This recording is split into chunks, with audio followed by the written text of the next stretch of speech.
جہاں تک اس قلعے کی تاریخ کی بات کریں تو تاریخ میں کہا جاتا ہے کہ 1559 میں اس قلعے کی بنیاد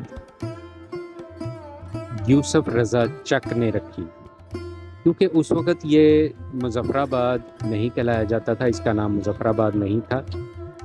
کچھ لوگ چک بیگ کہتے ہیں، کچھ لوگ چکڑی بیگ کہتے ہیں اس علاقے کو، جہاں دریائے نیلم بہتا تھا۔ اس کے کنارے پر یہ قلعے کی بنیاد رکھی گئی۔ شہنشاہ اکبر کے زمانے میں جب مغلوں نے پاکستان اور انڈیا جو اکٹھا تھا بر صغیر پر قبضہ کیا، تو یوسف رضا چک کو دھوکے سے سیالکوٹ قلعے بلایا گیا اور وہاں پر اس کو قید کر لیا گیا۔ اس لیے اس قلعے کی تعمیر رک گئی۔ اس کے بعد نواب مظفر نے اس قلعے کی دوبارہ تعمیر شروع کروائی اور کشمیریوں کو یکجا کرنے کے لیے اور مغلوں سے بچنے کے لیے ان کے تحفظ کے لیے یہاں پر اس جگہ پر ایک قلعہ تعمیر کروایا، جو لال قسم کے چونے اور پتھروں سے تعمیر کروایا۔ نواب مظفر نے 1646 میں یہ قلعہ دوبارہ تعمیر شروع کروائی۔ یہ تقریباً 59 کنال پر محیط تھا۔ اس قلعے کی تاریخ اور اس کی اہمیت کی بات کی جائے تو تقریباً 450 سال پرانا یہ قلعہ بتایا جاتا ہے۔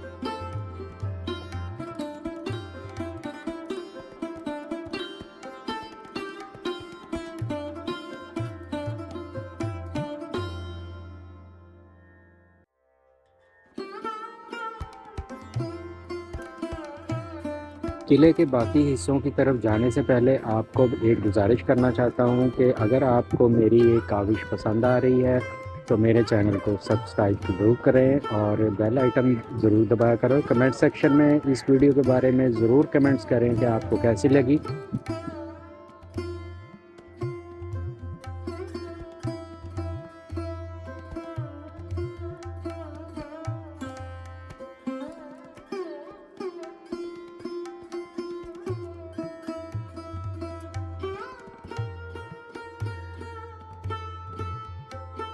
جیسا کہ مظفر آباد کی ویڈیو میں آپ کو میں بتا چکا ہوں کہ نواب مظفر نے اس شہر میں بہت کام کیا اور انہی کے نام سے مظفر آباد آباد کیا گیا۔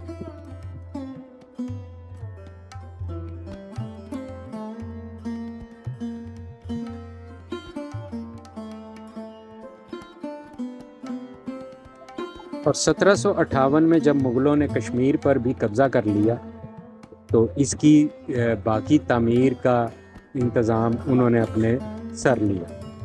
تو لہٰذا جس مقصد کے لیے سردار مظفر یا نواب مظفر نے یہ قلعہ تعمیر کروایا اس کی اہمیت نہیں رہ گئی۔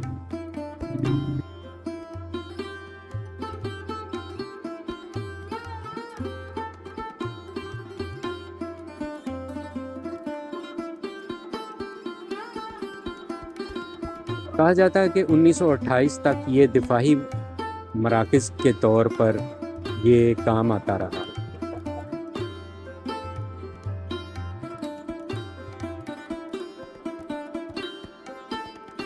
اس قلعے کو سب سے زیادہ نقصان 8 اکتوبر 2005 میں زلزلہ جو شدید آیا اس نے بہت زیادہ نقصان پہنچایا۔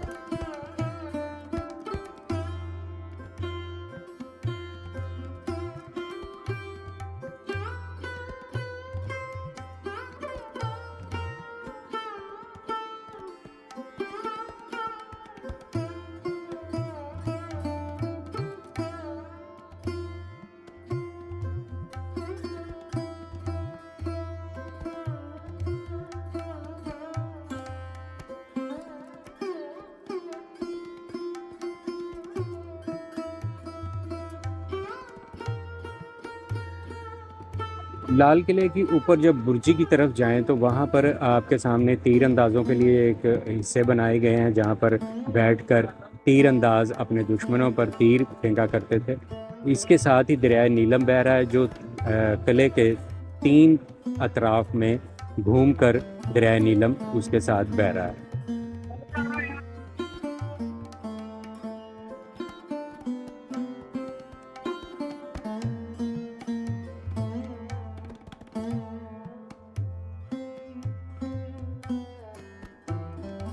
امید کی جا سکتی ہے کہ اور 2-4 سال میں یہ قلعہ اپنی کچھ اصلی حالت میں دوبارہ دیکھنے کو ملے گا۔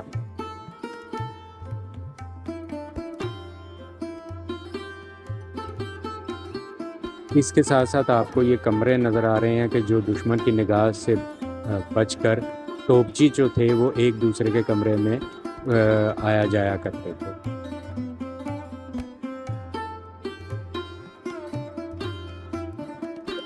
قلعے کے کمروں کے اندر جن کی چھتیں اب محفوظ نہیں ہیں، گر چکی ہیں، لیکن یہ آپ کے سامنے کال کوٹریاں ابھی بھی آپ کو نظر آئیں گی۔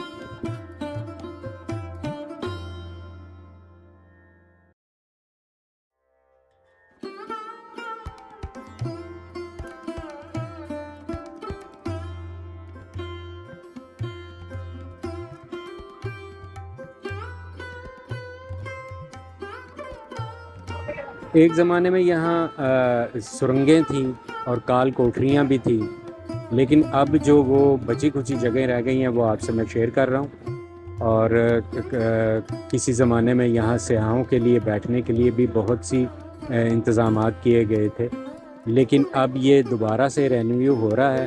آپ کے سامنے ایک کام ہو رہا ہے جس کنڈیشن میں چھوٹے چھوٹے پتھروں سے، لال چونے سے یہ بنائی گئی قلعے کو دوبارہ اسی کنڈیشن میں تعمیر کیا جا رہا ہے، اور بہت اچھا کام ہو رہا ہے۔ دل خوش ہو گیا دیکھ کر۔ آپ کے سامنے ہے یہ کافی اس کا حصے جو ہے دوبارہ اسی کنڈیشن میں تعمیر کیے جا رہے ہیں اور اس کی بحالی کا کام کیا جا رہا ہے۔